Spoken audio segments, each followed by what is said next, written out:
best districts in the world. But are you looking to do that with an executive order, sir, or do you need to work with Congress? Well, there are some people that say I could. I think I'd work with Congress. I think we'd have to work with the teachers union, because the teachers union is the only one that's opposed to it. Nobody else would want to hold them back. Look, we have to tell the teachers union, we're rated last in the world in education of the top 40.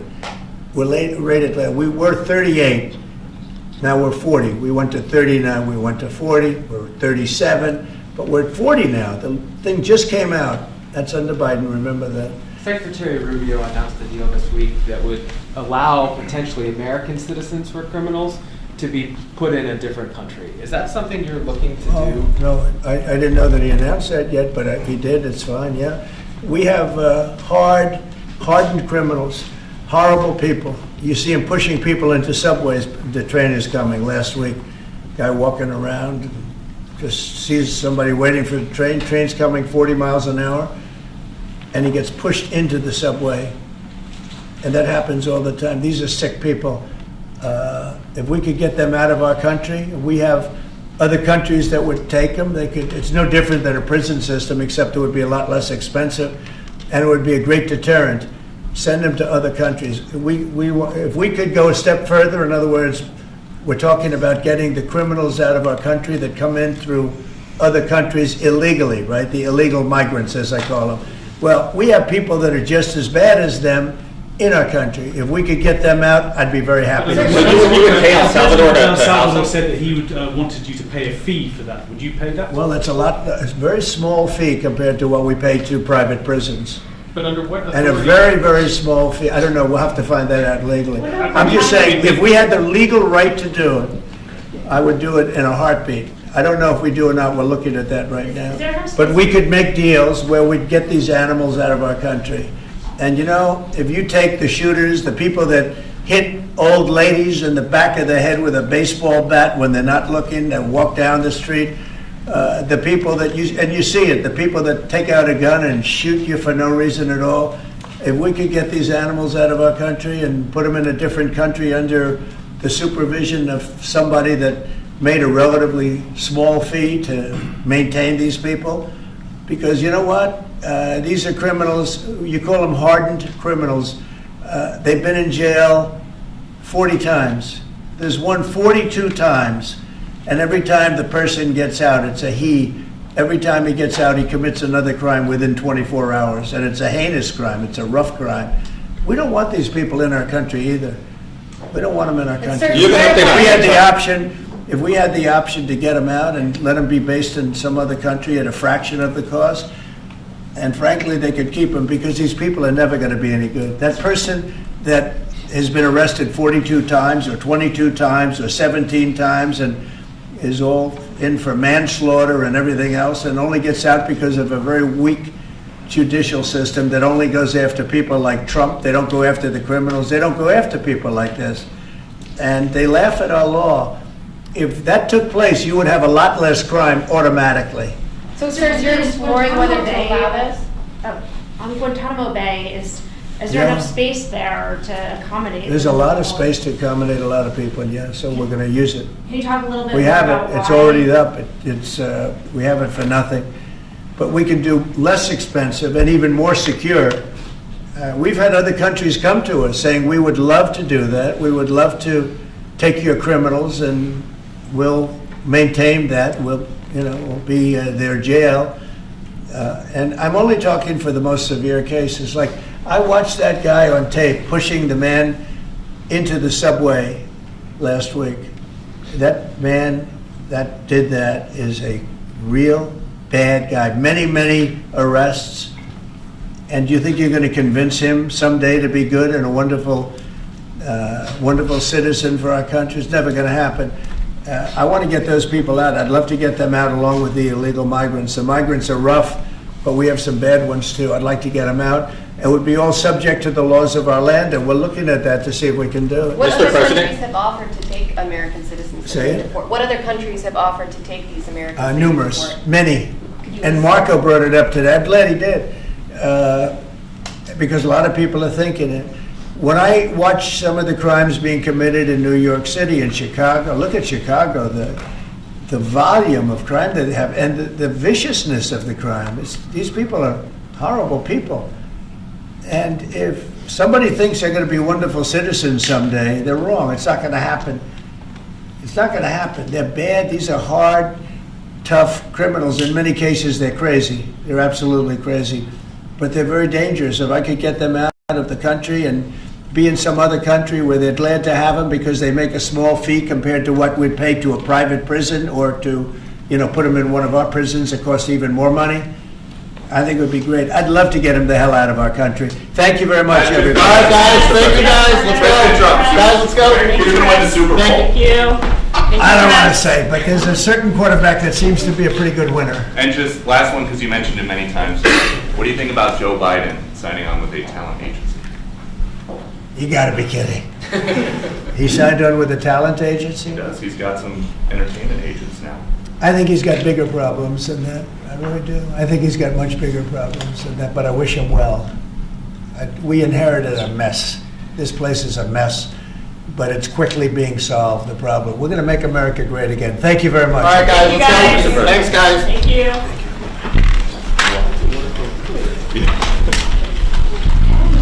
All right, let's go, guys. Thank you all. Thank you, guys.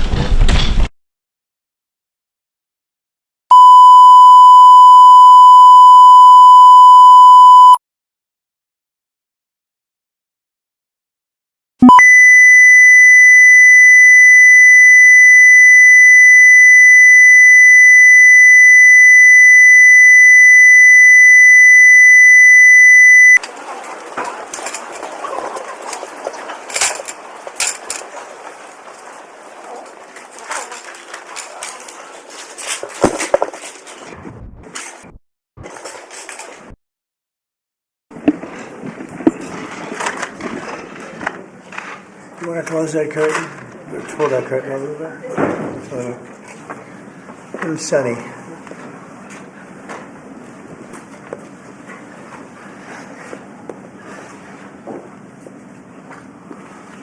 Hi, Peter. Okay. Thank you very much. We had a busy day. We're dealing with lots of different people and lots of different things. We had some terrific people in today and trying to solve some of the problems that are going on in the country and outside of the country.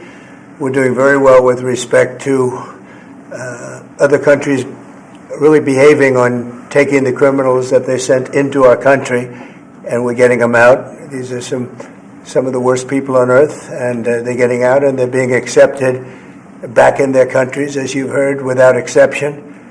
So a lot of people thought that was not going to happen, but it's happening very full force. Now we're getting some very, very dangerous people out of our country, which is very important. Will, perhaps we'll go through the first one, please. Yes, sir. So earlier today, before the press came in, you signed a commission appointing Chris Wright to be your next Secretary of Energy. We have another commission prepared for your signature, sir. This is Doug Collins to be Secretary of the VA. Doug Collins of Georgia. Two very good men.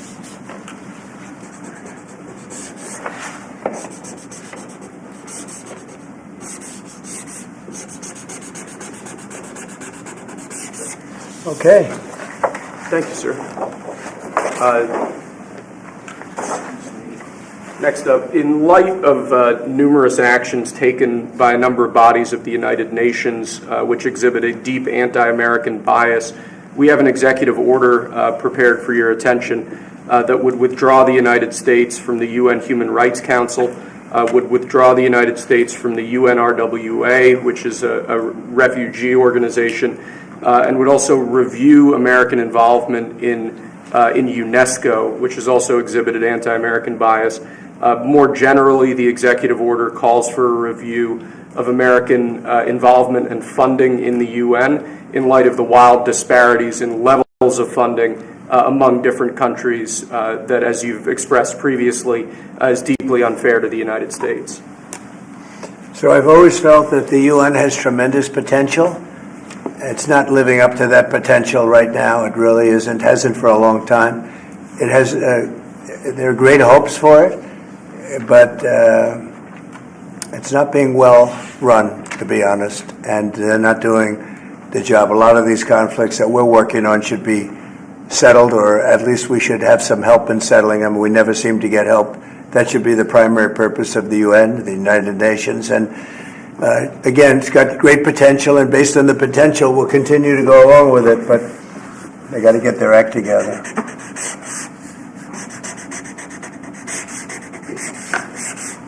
What would they need to do to get their act together? Well, they got to be fair to countries that deserve fairness.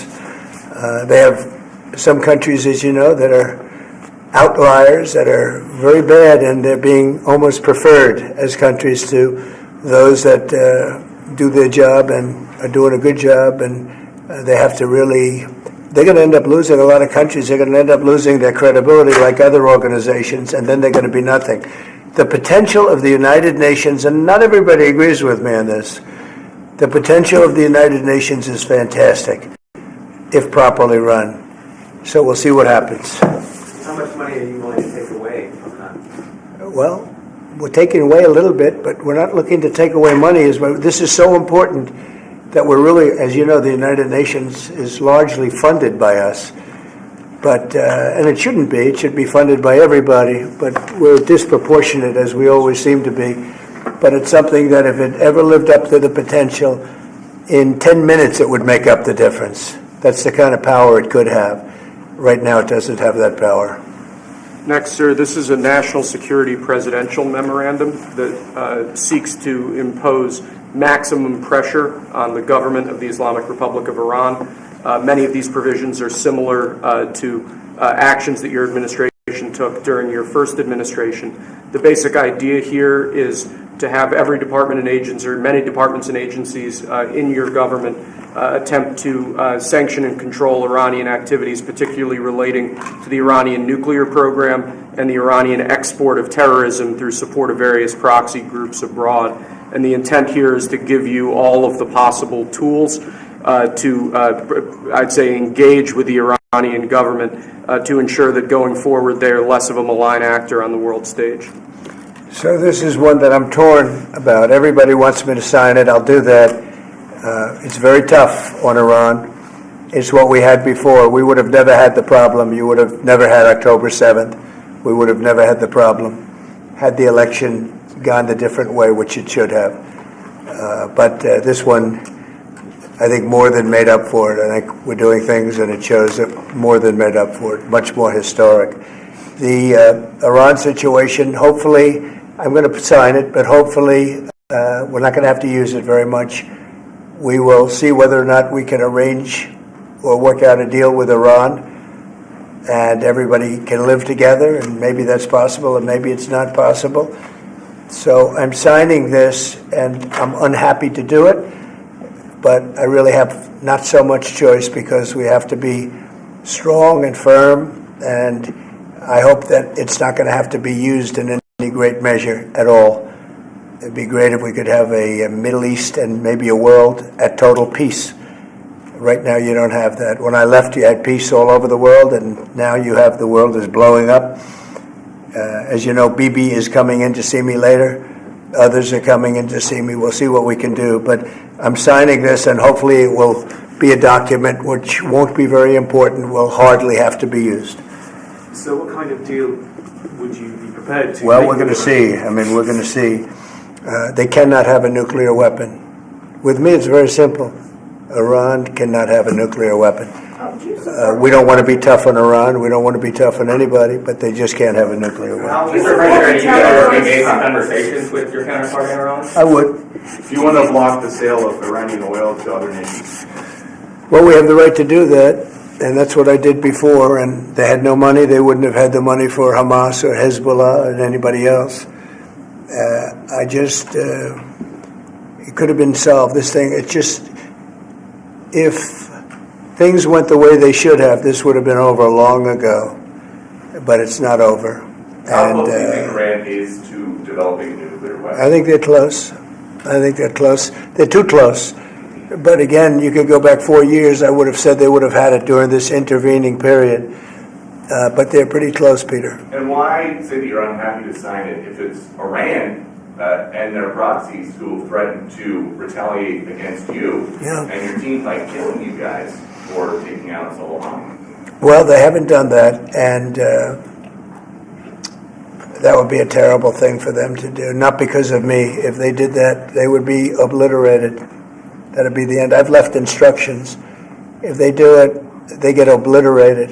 There won't be anything left. And they shouldn't be able to do it. And Biden should have said that, but he never did. I don't know why. Lack of intelligence, perhaps. But he never said it. If that happens to a leader, or close to a leader, frankly, if you had other people involved also, you would call for total obliteration of a state that did it. That would include Iran.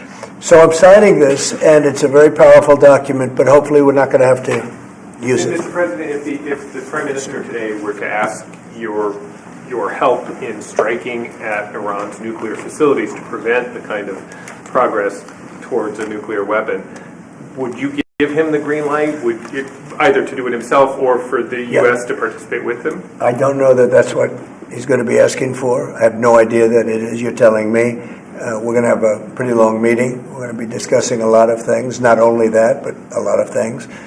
And I'll let you know if the time comes to let you know. But right now, that's not something that I can discuss. Mr. President, when you said if they do it, they get obliterated. Just to be clear, you're talking about if Iran made an attempt on your life. Yeah, that would be called total obliteration. And I can't imagine they do that. It should have been stated by Biden, but he didn't state it because he had no clue, as you know, as everybody knows. What is your vision, actually, for relationship Do you have with anything Iran? else? No, that's all we have. My vision for For what? relationship with Iran, and would you? I'd love to have a good relationship with everybody. They can't have a nuclear weapon. That was the only thing that was very important. They can't have a nuclear weapon. Beyond that, it would be very tough if they insist on doing that. They have some of their leadership, I can tell you right now, and maybe you know it, maybe you don't, but there are many people at the top ranks of Iran that do not want to have a nuclear weapon just for that very reason. Mr. President, what's your reaction to China's retaliatory tariffs? It's fine. It's fine. We're going to do very well against China and against everybody else. Right now, they've taken advantage of the Biden administration like I've never seen. I've never seen. The deficit with China is about $1 trillion. Think of it, $1 trillion. They're using our money to build their military. And Biden let that happen. We're taking a lot of fires here. We came back. This is like a different place. The good news is we're doing very well. We're doing well with countries that nobody expected we'd do well with. We are respected again as a nation. Maybe at a level that people haven't seen for many, many decades. But when I left, we didn't have any wars. I defeated ISIS, 100% of the ISIS caliphate, and now the world seems to be ready to blow up, but we'll see if we can stop it. Mr. President, Say it. Have you reached out to the Iranians about any kind of deal to start those? I would reach out. I mean, I have nothing. I say I'm one that doesn't care whether I reach out or they reach out. A lot of people say, let them reach out, sir. To me, it doesn't matter. It's just talk. But I want to see everybody do well. I want to see great countries, and I want to see peace in the Middle East and elsewhere. We're also working very hard with respect to Russia, Ukraine. That's a bloodbath. It's a total bloodbath. What's going on there is incredible. What's going on with the soldiers, young soldiers being killed by the thousands. I mean, literally by the thousands. And we want to see if we can get that stopped. And I think we've had some very good talks. Any update on when you would speak to President Xi, sir? Any update on when you would speak to President Xi? No, we'll speak to him at the appropriate time. I'm in no rush. At the appropriate Do you time. think that conversation can lend itself to the type of freeze that it meant for the tariffs for Canada? And Well, we'll see what happens. I mean, well, there's a short-term freeze with Mexico, and as you know, and with Canada. But they've agreed to be very, very strong on the border, stronger than they ever were by far, by a factor of about 30. And in addition to that, as you can see, we've been strong because we've had numbers like you've never seen before. I mean, the border is now closed, really closed. And with that being said, we're letting good people come through, and we want good people to come into our country. But the border is closed. In your talks with Prime Minister Netanyahu today, do you intend to press him about how many deaths there have been amongst Palestinians? Are you concerned about that death? I talk about that too. You know, both sides mean a lot. I talk about that. I talk about the other side. I talk about everything. What's your main message to him today during your meeting? Well, I'm here to listen. He's here to see me, and I'm here to listen. So there's not much of a message. At the right time, I'll give him my message. President, will you continue to press for this idea that Jordan and Egypt take Palestinians from Gaza? Yeah, I would like to see Jordan. I'd like to see Egypt take some. Look, the Gaza thing has not worked. It's never worked. And I feel very differently about Gaza than a lot of people. I think they should get a good, fresh, beautiful piece of land, and we get some people to put up the money to build it and make it nice and make it habitable and enjoyable and make it a home. They don't want to leave, though. Palestinians say they don't want to leave. I don't know how they could want to stay. It's a demolition site. It's a pure demolition site. If we could find the right piece of land or numerous pieces of land and build them some really nice places with plenty of money in the area, that's for sure, I think that would be a lot better than going back to Gaza, which has had just decades and decades of death.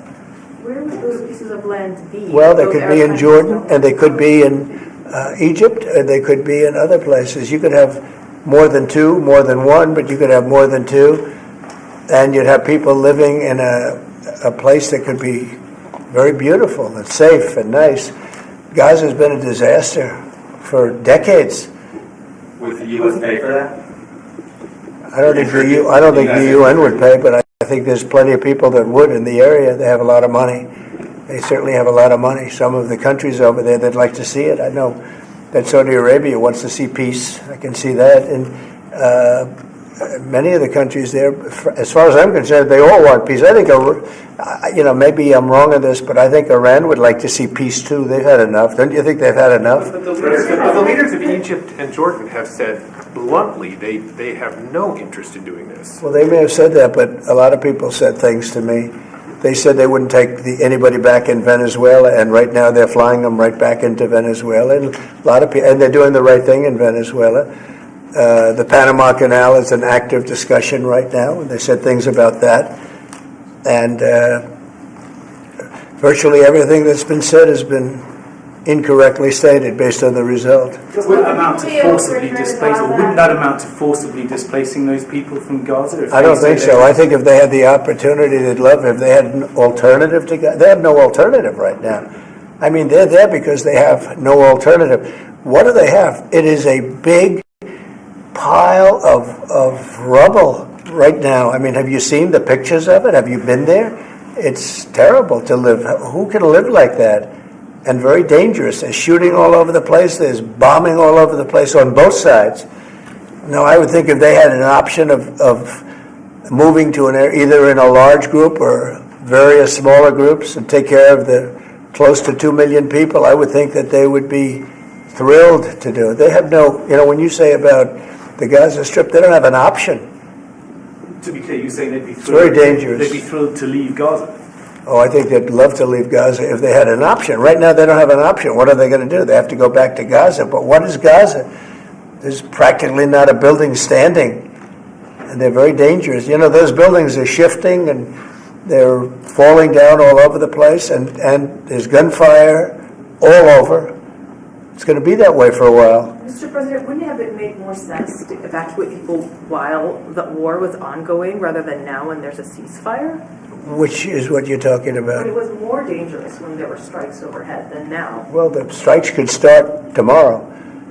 There's not a lot left to strike. It's a demolition site. The whole place is demolished. It's unsafe. It's unsanitary. It's not a place where people want to live. Nobody's gone. They have no alternative but to go back. If we gave them an alternative of living in a beautiful open place with some, nice quarters there, nice housing of sorts, and we have the money in the Middle East to build that. Do you support Israelis actually moving back and creating buildings? Not necessarily, no. I just support cleaning it up and doing something with it, but it's failed for many decades.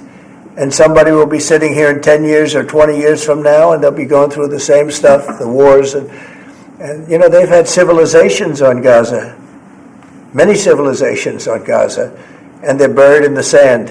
It doesn't seem to work. Thank you, sir. On Elon Musk, how often are you talking to him? And have there been ideas that he's brought to you that you've said, oh, no, wait a minute, this is going a little too far? Well, many ideas, but look, he's done a great job. Look at all the fraud that he's found in this U.S. AID.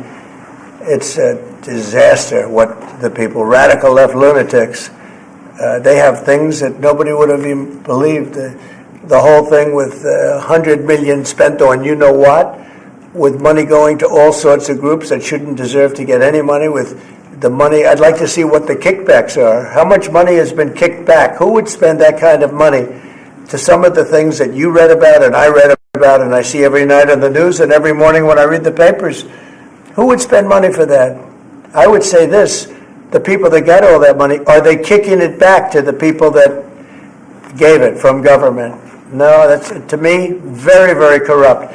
The real question is, how much of a kickback has there been? And one of the things I want to investigate rapidly, because I've never seen anything to this extent, the train that's being built between Los Angeles and San Francisco is the worst managed project I think I've ever seen, and I've seen some of the worst. Billions and billions, hundreds of billions of dollars over budget. In fact, I read where you could take every single person that was going to go on the train and get the finest limousine service in the world and take them back and forth with limousines, and you'd have hundreds of billions of dollars left over. It is the worst thing, and we're going to start an investigation in that because it's not possible. I built for a living, and I built on time, on budget. It's impossible that something could cost that much. And now it's not even going to San Francisco, and it's not going to Los Angeles. They made it much shorter. So now it's at little places way away from San Francisco and way away from Los Angeles. No, we're going to start a big investigation on that because I've never seen anything like it. Nobody has ever seen anything like it. The worst overruns that there have ever been in the history of our country. And it wasn't even necessary. I would have said, you don't buy it. You take an airplane. It costs you $2. It costs you nothing. You take an airplane. But this got started, and if you have to, you drive. You can drive. Are there other They have hundreds of billions of dollars of cost overruns, and it's not even the same project. It's much shorter. It's way outside of San Francisco and way outside of Los Angeles. So we're going to be looking into that. Is that DOGE who's going to investigate the train? No, I'm doing that myself. No. Some of these DOGE engineers that Elon Musk has helping him are as young as 19 years old. That's good. They're very smart, though, Peter. They're like you. They're very smart people. Thank you. Have you met any of these guys? No, I haven't seen them. They work actually out of the White House. They're smart people. Unlike what they do in the control towers, where we need smart people. We should use some of them in the control towers, where we were putting people that were actually intellectually deficient. That was one of the qualifications, is you could be intellectually deficient. No, we need smart people. Some are young and some are not young. Some are not young at all. But they found great things. Look at the list of things. Maybe I'll do it tomorrow. I'll read off a list of 15 or 20 things that they found inside of the U.S. AID. It has to be corrupt. Nobody could approve that. They could only approve that if they were getting kickbacks. And you're talking about hundreds of millions of dollars. And it sounds like you're going to wind down USAID. Yeah, sounds like it. I mean, I think so, yeah. So when that happens, which part of the government... Well, I could see Marco Rubio being in charge, State Department, because they're giving money to... I mean, some of the money is well spent, I guess, but much of it is really fraudulent. And on the Education Department, why nominate Linda McMahon to be the Education Department Secretary if you're going to get rid of the Education? Because I told Linda, I hope you do a great job and put yourself out of a job. I want her to put herself out of a job. Education department. So we're ranked number 40 out of 40 schools, right? We're ranked number 1 in cost per pupil. So we spend more per pupil than any other country in the world, and we're ranked at the bottom of the list. We're ranked very badly. And what I want to do is let the states run schools. I believe strongly in school choice, but in addition to that, I want the states to run schools, and I want Linda to put herself out of a job. So do you want to do with an executive order? Or you I'd like to be able to do it. Congress Yeah, I would like to be able to. Look, if I could give the schools back to Iowa and Idaho and Indiana and all these places that run properly, there's many of them. I think, so if you look at the list, Denmark, Sweden, Norway, believe it or not, China's doing very well on that list, a list of well-educated, where they run their school system well. You have a lot of countries, not surprising names. I think that if you moved our schools into some of these states that are really well-run states, they would be as good as Denmark and Norway and Sweden and some of the other states. And then you'd have the laggards, and you know who they are. I don't have to go to it, but you'd have the laggards, the same laggards that are laggards with everything else, including crime.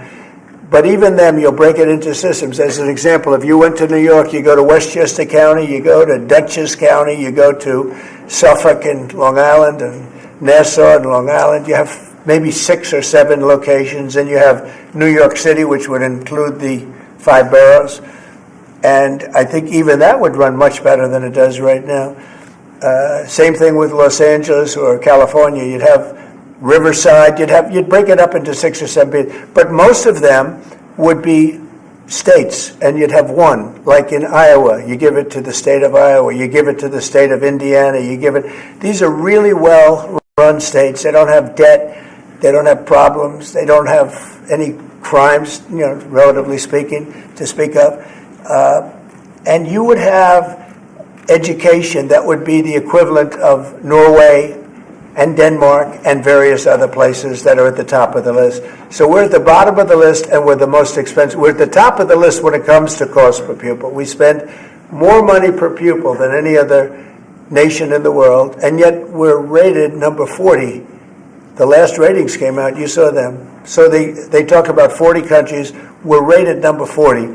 And I say that if we did this, we would go 20, 30 notches up. We could do great. And we would have some of the best districts in the world. But are you looking to do that with an executive order, sir, or do you need to work with Congress? Well, there are some people that say I could. I think I'd work with Congress. I think we'd have to work with the teachers union, because the teachers union is the only one that's opposed to it. Nobody else would want to hold them back. Look, we have to tell the teachers union, we're rated last in the world in education of the top 40.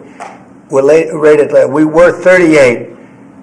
Now we're 40. We went to 39. We went to 40. We're 37. But we're at 40 now. The thing just came out. That's under Biden. Remember that. Secretary Rubio announced a deal this week that would allow potentially American citizens who are criminals to be put in a different country. Is that something you're looking to do? No, I didn't know that he announced that yet, but if he did, it's fine, yeah.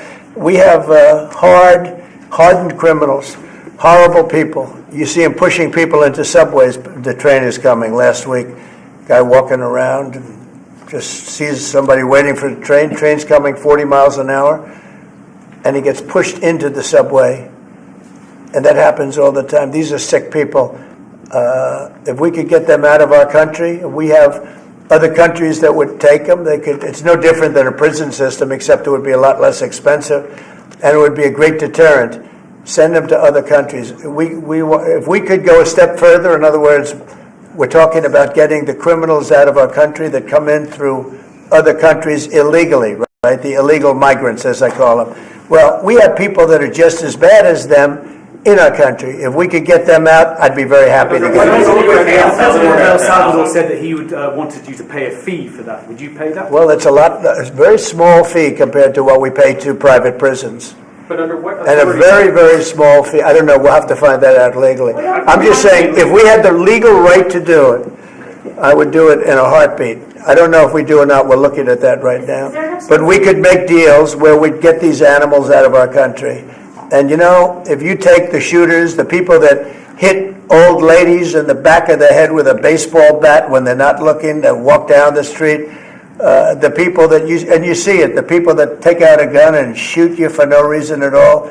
If we could get these animals out of our country and put them in a different country under the supervision of somebody that made a relatively small fee to maintain these people, because you know what? These are criminals. You call them hardened criminals. They've been in jail 40 times. There's one 42 times. And every time the person gets out, it's a he. Every time he gets out, he commits another crime within 24 hours. And it's a heinous crime. It's a rough crime. We don't want these people in our country either. We don't want them in our country. If we had the option to get them out and let them be based in some other country at a fraction of the cost, and frankly, they could keep them because these people are never going to be any good. That person that has been arrested 42 times or 22 times or 17 times and is all in for manslaughter and everything else and only gets out because of a very weak judicial system that only goes after people like Trump. They don't go after the criminals. They don't go after people like this. And they laugh at our law. If that took place, you would have a lot less crime automatically. On Guantanamo Bay, is there enough space there to accommodate? There's a lot of space to accommodate a lot of people, yeah, so we're going to use it. Can you talk a little bit We have it. about It's why? already up. We have it for nothing. But we can do less expensive and even more secure. We've had other countries come to us saying, we would love to do that. We would love to take your criminals and we'll maintain that. We'll be their jail. And I'm only talking for the most severe cases. Like, I watched that guy on tape pushing the man into the subway last week. That man that did that is a real bad guy. Many, many arrests. And do you think you're going to convince him someday to be good and a wonderful citizen for our country? It's never going to happen. I want to get those people out. I'd love to get them out along with the illegal migrants. The migrants are rough, but we have some bad ones too. I'd like to get them out. It would be all subject to the laws of our land, and we're looking at that to see if we can do it. What other countries have offered to take American citizens? Say it? What other countries have offered to take these Americans? Numerous, many. And Marco brought it up today. I'm glad he did, because a lot of people are thinking it. When I watch some of the crimes being committed in New York City and Chicago, look at Chicago, the volume of crime that they have and the viciousness of the crime. These people are horrible people. And if somebody thinks they're going to be wonderful citizens someday, they're wrong. It's not going to happen. It's not going to happen. They're bad. These are hard, tough criminals. In many cases, they're crazy. They're absolutely crazy. But they're very dangerous. If I could get them out of the country and be in some other country where they're glad to have them because they make a small fee compared to what we'd pay to a private prison or to, put them in one of our prisons that costs even more money, I think it would be great. I'd love to get them the hell out of our country. Thank you very much, everybody. Thank you. I don't want to say, but there's a certain quarterback that seems to be a pretty good winner. And just last one, because you mentioned it many times. What do you think about Joe Biden signing on with big talent agencies? You got to be kidding.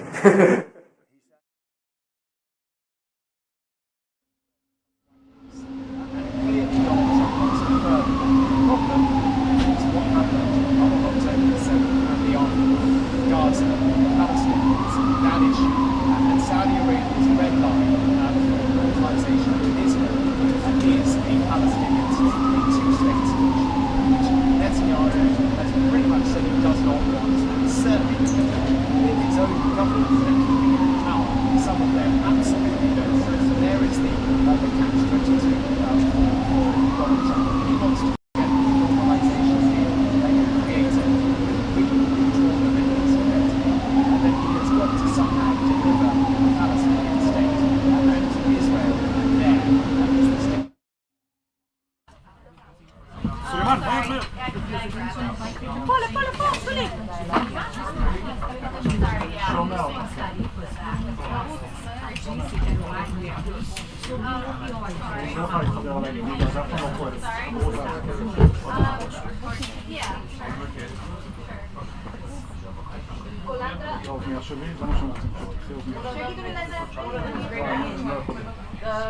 The last here. He has like all the right.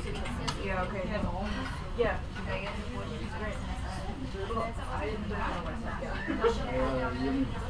אנחנו בשני מיקרופונים.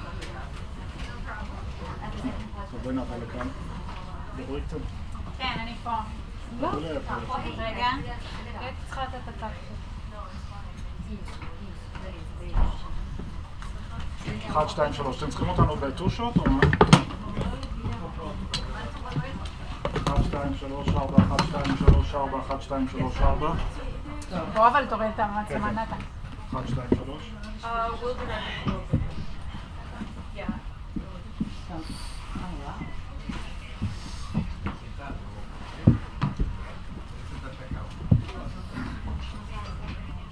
יש פה איזשהו קרש איפשהו.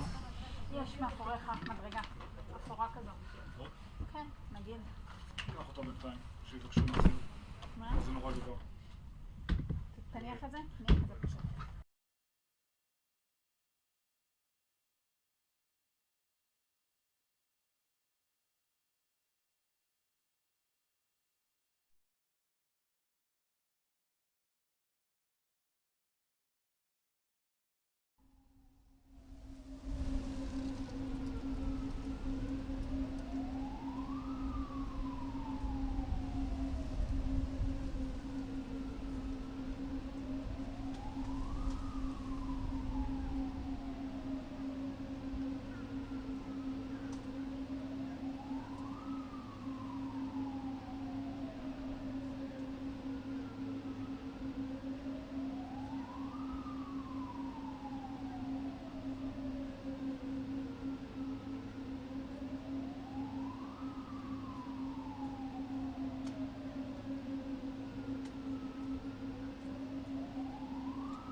President, do you expect phase 2 of the hostage deal to go forward? Let me talk to you later. Mr. President, you managed to get this deal done. A lot of people say that the men who managed to do that should get a Nobel Peace Prize. Do you think that you'll be able to get all the hostages back home? And what would happen if you hear from the They Israeli will side? never give me a Nobel Peace Prize. What would happen if the Israeli I deserve it, but they will never give it to me. What would happen, sir? What would happen? Normalization to go forward. What needs to happen for normalization in Saudi Arabia? Well, we're going to see, and we're dealing with a lot of people, and we have steps to go yet, as you know, and maybe those steps go forward, and maybe they don't. We're dealing with a very complex group of people, situation and people, but we have the right man, we have the right leader of Israel. He's done a great job, and we've been friends for a long time, and we do a great job also. And I think we have a combination that's very unbeatable, actually. Can I ask, what would happen, Mr. President? What would happen, Mr. President? What would happen if you hear Mr. Wait a minute. Wait. Where is that person? Where's that person coming from? Come on, Yeah, go. Mr. You go. President, what would happen if you'll hear from the Israeli side today that they're not willing to go through with the deal to get all the hostages back home and finish the war? We'll see what happens. Whatever happens, we'll be prepared to handle the situation. Are the Saudis demanding a Palestinian state? Mr. President. No. Are the Saudis demanding a Palestinian state? No, they're not. No. Are they demanding a path towards a Palestinian state or any other recognition Everybody's of that sort? demanding one thing. You know what it is? Peace. We want peace. We want people to stop being killed. But everybody's demanding one thing. Very simple, peace. And he wants peace also. Mr. President, do you think it's politically possible in Israel to get this deal done until the end? To get the deal done? Yeah. Sure. I mean, is it politically Why wouldn't a deal get done? A deal can get done. We'll see what happens. We're dealing with very complicated people. But a deal can absolutely get done. An Israeli strike on Iran. We'll see what happens. President Trump, I work for Prime Minister Netanyahu. We've heard Joe Biden and Donald Trump take credit for the hostage and ceasefire deal. Who do you think deserves more credit? I think President Trump added great force and powerful leadership to this effort. I appreciate it. He sent a very good emissary. He's helped it along. And, I'll just tell you, I'm happy that they're here. And I'm sure the President is happy that they're here. And I would think that's about enough. Prime Minister, what about Elizabeth Shulkov, the Israeli hostage held in Iraq? What about the Israeli press taking a press conference in Israel and not in Washington? We would love to take a press conference and get into Prime Minister Netanyahu. A few more questions. Prime Minister Netanyahu, do you support going forward with this deal and getting all the hostages out? I support getting all the hostages out and meeting all our war goals that include destroying Hamas's military and governing capabilities and making sure that Gaza never poses a threat to Israel again. Are you willing? All three. Are you willing And to those agree? Are you things willing can go to agree? together? Are you willing Can you to agree promise to the Trump's families vision that you to do bring all the everything to get the hostages out? I think wait. that I should One at talk a to time. President One at a Trump. time. So Okay. I'll ask, do you agree with Trump's vision of getting all the hostages back home, even if it means to end the war? Well, I'm not sure that you articulate correctly what the President's vision is. You can ask, he can speak for himself. He does that very, very well. I have my own views, 3 goals, not 1, not 2, 3 goals, and I will meet all 3 goals. I think the President can help enormously. He brings fresh thinking. Can you address the Fresh fact thinking. that terrorists who murdered hundreds of people who listed their own as the part of the deal? It's a horrible thing. We can't forget it. I'll never forget it, and you can't forget it. And some people want to put it out of their memory, but we're not going to ever let that happen. It was a horrible day, October 7th. That was a horrible period of time. And a lot of people like to pretend it didn't happen. It happened. It's a big group of people that like to pretend it didn't happen, like the Holocaust didn't happen. Same mindset.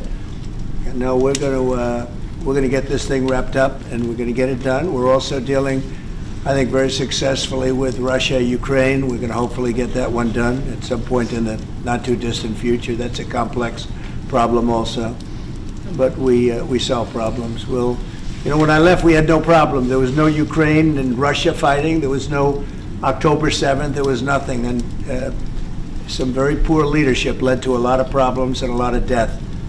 And it's a shame, but we'll put it out. We'll put out the fires. We have a lot of fires, but we'll put them out. Mr. President, why do you still support a Palestinian state like the peace plan you presented in January 2020? Is this plan still on the table? Well, a lot of plans change with time, and a lot of death has occurred since I left and now came back. This death occurred not while I was here, but while somebody else was here. It shouldn't have happened. They shouldn't have allowed it to happen. It would have never happened, and that includes Russia-Ukraine would have never happened. Not even a little bit, not even a chance. But now we are faced with a situation that's different, in some ways better and in some ways worse. But we're faced with a very complex and difficult situation, but we'll solve the problem. Refugees get from Gaza, out of Gaza. If not Jordan, Egypt, what other countries you think might accept Palestinians from Gaza? Well, I think Jordan and Egypt will. I know they've spoken about it with you, and they say they're not going to accept. I say they will. But I think other countries will accept also. I think that Gaza maybe is a demolition site right now. If you look at Gaza, it's all, I mean, there's hardly a building standing, and the ones that are going to collapse.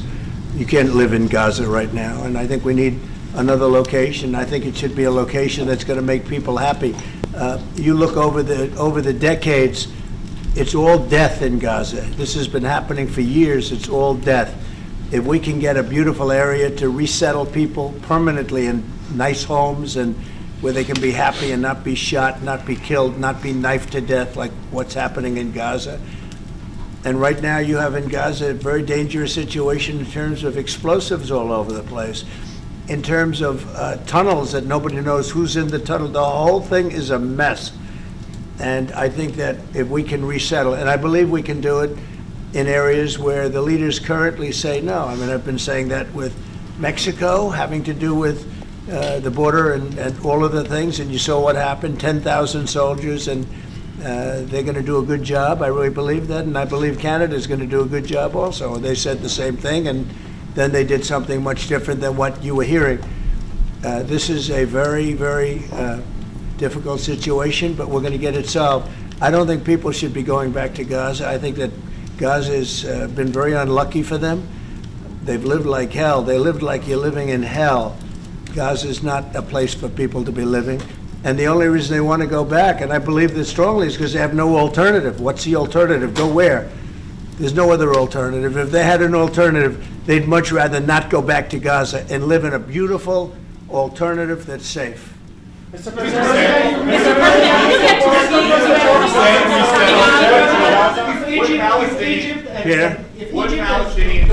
would Palestinians have the right to return to Gaza if they left while the rebuilding was happening? It would be my hope that we could do something really nice, really good, where they wouldn't want to return. Why would they want to return? The place has been hell. It's been one of the meanest, toughest places on earth. And right now, I've seen every picture from every angle, better than if I were there. And nobody can live there. You can't live there. So if we can build them through massive amounts of money supplied by other people, very rich nations, and they're willing to supply it. If we can build something for them in one of the countries, and it could be Jordan, and it could be Egypt, it could be other countries, and you could build 4 or 5 or 6 areas. It doesn't have to be one area, but you take certain areas and you build really good quality housing, like a beautiful town, like someplace where they can live and not die. Because Gaza is a guarantee that they're going to end up dying. The same thing's going to happen again. It's happened over and over again, and it's going to happen again as sure as you're standing there, Peter. So I hope that we could do something where they wouldn't want to go back. Who would want to go back? They've experienced nothing but death and destruction. What will you do if Egypt and Jordan tell you no? What will you do then? Well, I don't think they're going to tell me no. Mr. President, I don't think they're going to. what will you do? I think they're going to tell Biden no, and I think they're going to tell Other people, no. I So don't you think they'll- it will happen at the end? I think there's a good chance, yeah. How I'd like to see many it happen. people are you thinking about? All of them. I mean, we're talking All of the about guys. probably 1,000,007 people, 1,000,007, maybe 1,000,008. But I think all of them. I think they'll be resettled in areas where they can live a beautiful life and not be worried about dying every day.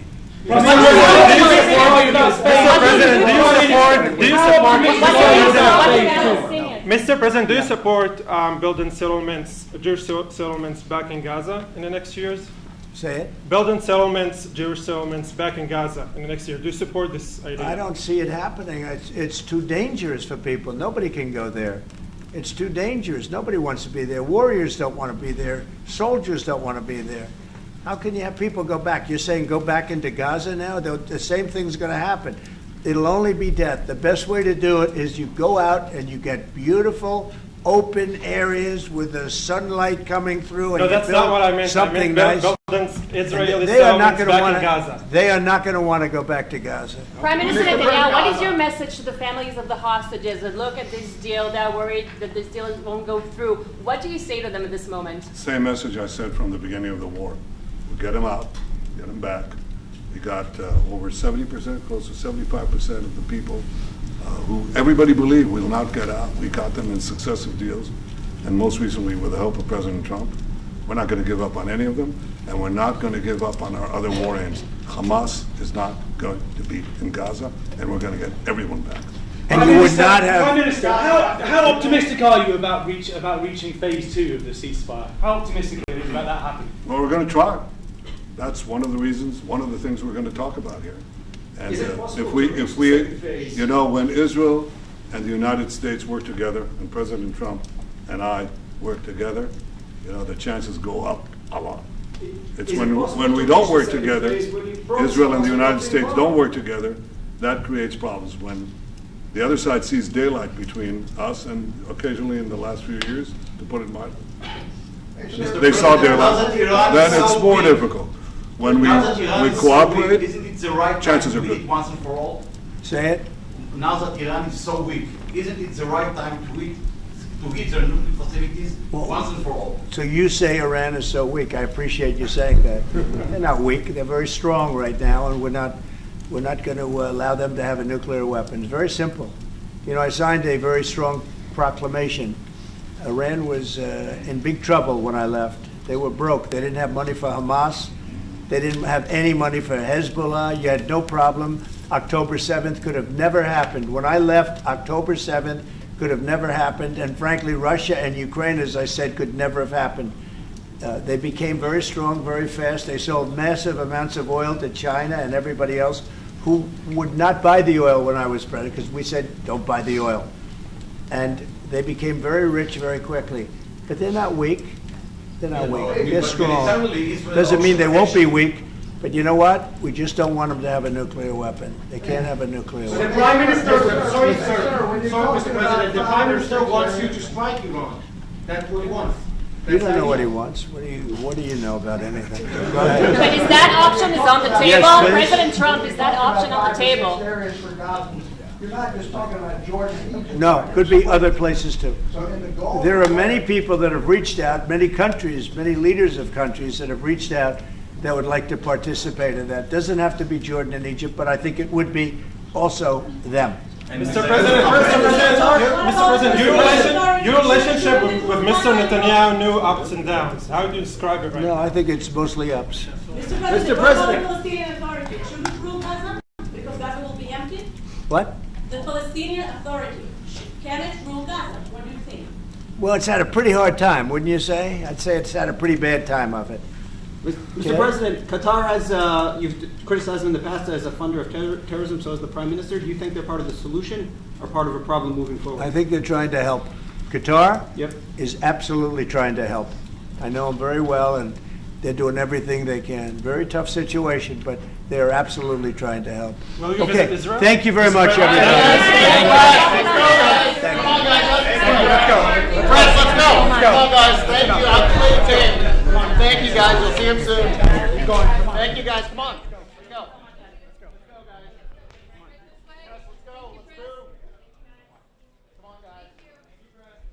Come on, guys. You'll see him soon.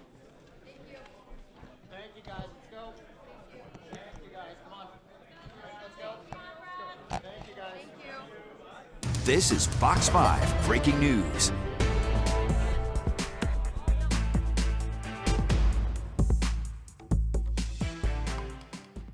This is Fox 5 Breaking News.